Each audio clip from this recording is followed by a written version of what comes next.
Singgur ngabot sombong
Pisan aja nganti lali ngagungake rasa puja-puji syukur nang jero marang korbaning Gusti ingkang akarya jagat Gusti Allah Subhanahu wa taala ngene wis kepareng manibarke berkah nikmat sempat sehat selamat saengga aku kelawan kowe kabeh para brayat agung Wijo Laras Indonesia Wijil Sering Karanganyar Jawa Tengah ya iso ngabiyantara sowan ana ing wewengkon Desa Parajekan ana ing Kecamatan Sukaraja ing Ponorogo Jawa Timur. Oh, ngono ya ya. Muga tanpa berkah nikmat sempat sehat selamat. Sange awake dhewe iso ngabiyantara sowan. Sempat tegese apa sing dadi kersaning para panitia, para warga masyarakat sing disepuhi kelawan panjenengane Bapak Kepala Desa ana ing Panajekan tanggal sing dikersakne panjenengane Bapak Timbul SAP minangka dadi songsong agung pepayung ana ing Desa Panajekan. Awake dhewe longgar, awake dhewe selo wekasane bengi iki awake dhewe ngabiyantara sowan. Dua tanggal menjadi pilihan dening menjane bapak-bapak panitia utamane Pak Kepala Desa. Oh, ngono. Nek belaku Pak Lurah ki nek pokoke ora tanggal 1 ya tanggal 8 no. Oh, ngono ya ya. Lah awake dhewe longgar tanggal 1 ing bengi iki awake dhewe iso ngabiyantara sowan yen ngono tanggal 8-ne kosong. Ora. Tanggal 8-ne delalah bar didhawuhi didilke karo menjane Pak Timbul SAP. Aku entuk telepon saka Maguhan Kecamatan Sambit Ponorogo. Oh, ngono. Makam rembug dadi nah insyaallah tanggal 8 ing wulan Mei awake dhewe sowan ana ing Desa Maguhan Kecamatan Sambit ing Kabupaten Ponorogo. Oh iya. Nang Ponorogo meneh, heeh. Iya. Ini jenenge nikmat sempat sehat. Alhamdulillah giat-giat awake dhewe diparingi kesehatan sehingga iso secara maksimal anggone menghibur kabeh para warga masyarakat sing haus hiburan utamane ning Panajekan jalan wis suwe kene iki ora nek wayang no. Oh, ngono ya. Ya. Selamat alhamdulillah mendarat ana kene pas magrib mau.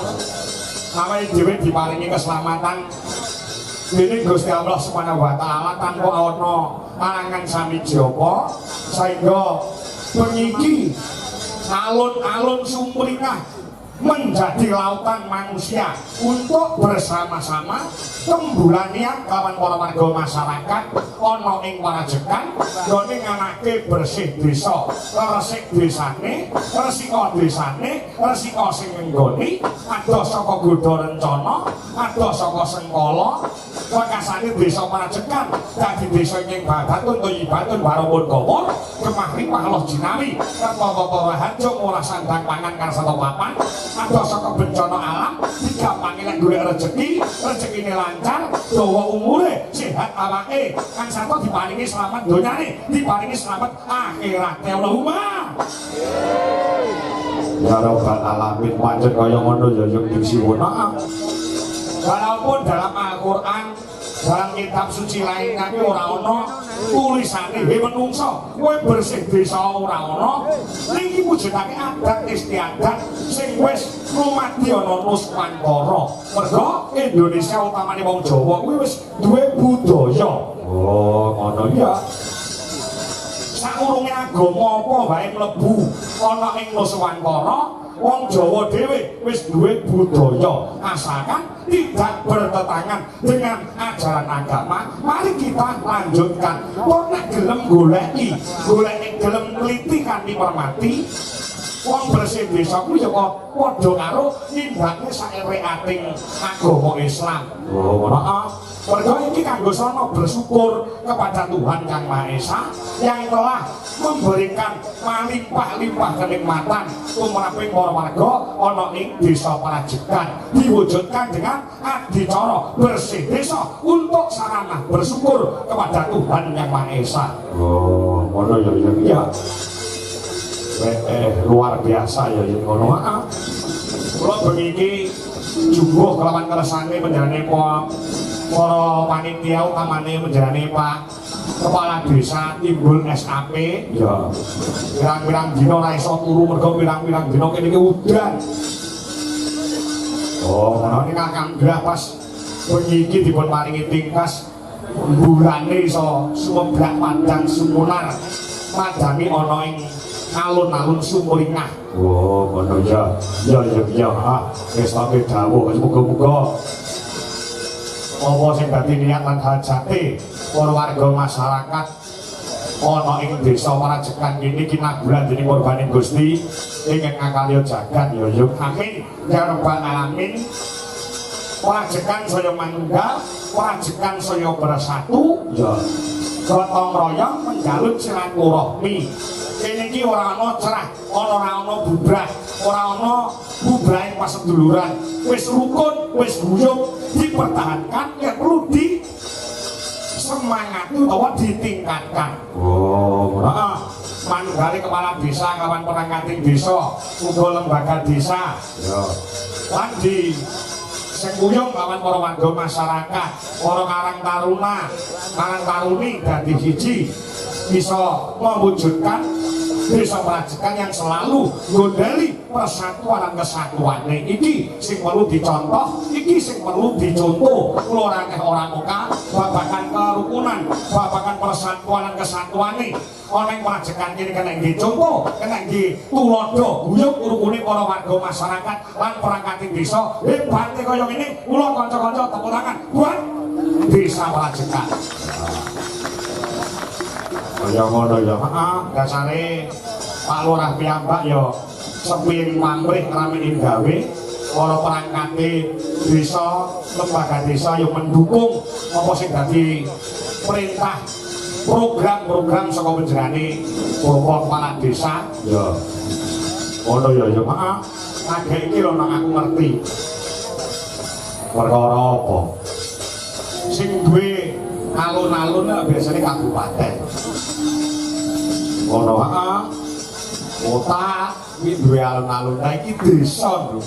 Desa Parajekan. Sak ngertiku lagi desa Parajekan iki sing duweni alun-alun sing hebate kaya ngene, jembare kaya ngene, bawera kaya ngene. Oh, ngono. Dadi go wayangan wis nggone ora bakal kekurangan. Oh, lah iya kula gandeng duweni alun-alun sing kaya ngene iki. Iki nek wayangane setahun pisan iki kesuwene iso iki seminggu ping pindho apa ping telu ngono dadi. Ya ngono lapangane yo kaya ngono. Wah, iya. Alun-alun lho ya, heeh, alun-alun. Iki biyen aku mau sempat ngobrol-ngobrol karo penjane Bapak Timbul SAP ana mburi kono. Iki biyen kaya dene lemah sing ora terawat. Oh, ngono ah. Buat-buate saka kerja kerase kepala desa disembuyung karo kabeh lapisaning para perangkating desa, lembaga desa lan masyarakat ditekakne uruk sing pirang-pirang atus diantrek uruk ini sehingga saiki dadi papan sing hebate kaya ngene, bawira jembare kaya ngene. Oh, ngono. Kaya ngene iki tanpa kerjasama, tanpa ada persatuan dan kesatuan takeh isane kelakon. Pancen kaya ngono ndro. Pakai nggon transit sinden. Lho, iki digekne anyar karo Pak Lurah. Oh. Kula cete sik rada mampu mau. Oh, ngono. Didadakne, nggih dandan sinden. Kowe pas wayangan kudu dadi. Kowe ngerti jedinge lho, urung dadi. Urung dadi ciduke ra enak. Oh, iya, heeh. Yang luar biasa lho kaya ngene iso dadi desa percontohan. Desa-desa liyane iso duweni alun-alun sing hebate kaya ngene kene kegiatan apa wae. UMKM yo iso berjalan ana kene, nggo sarana silaturahmi, uga kanggo sarana olahraga yo bisa nak. Ya heeh. Multifungsi. Ya heeh. Yo saurunge ngaturke maneka warna. Ya heeh. Ngaturaken sugeng rawuh. Ya. Iki mau aku wis didhawuhi bahwasanya PLT Bupati Ponorogo menjadi Ibu Hajah Diarita SH ora rawuh mergo ana kepentingan ana Jombang. Kok menawa kemarang rawuh anggota DPRD Dapil 6 Kabupaten Ponorogo. Ya heeh. Kok menawa kemarang rawuh, heeh kabeh diundangi nduk karo Pak Lurah. Oh, ngono ah. Anggota dewan diundangi. Mengko aja rawuh. Nek rawuh iki ketika acara kaya ngene iki ya rawuh.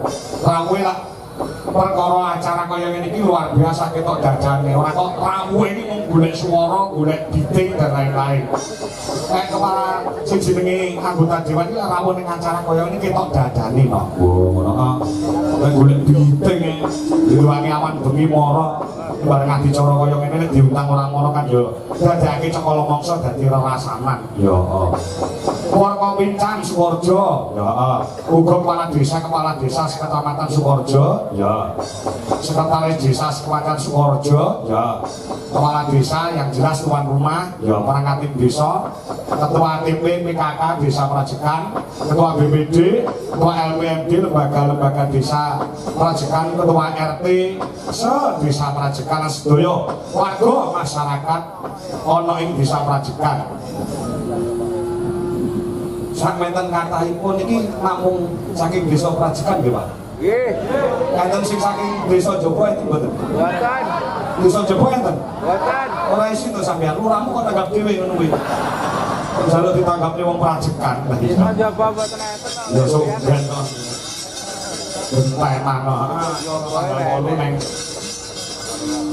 Maguran sampe terus bulan apa meneh yo neng Ponorogo meneh ya Mbak nuwun lah nek Ponorogo ki nek perkara pecinta wayang wis ora kena diragukan sinom lho aku mau sore karo nunggoni apa sinden do dandan aku orek-orek lagu sinom saya persembahkan untuk desa Prajekan oh ngono ya bengi iki acarane apa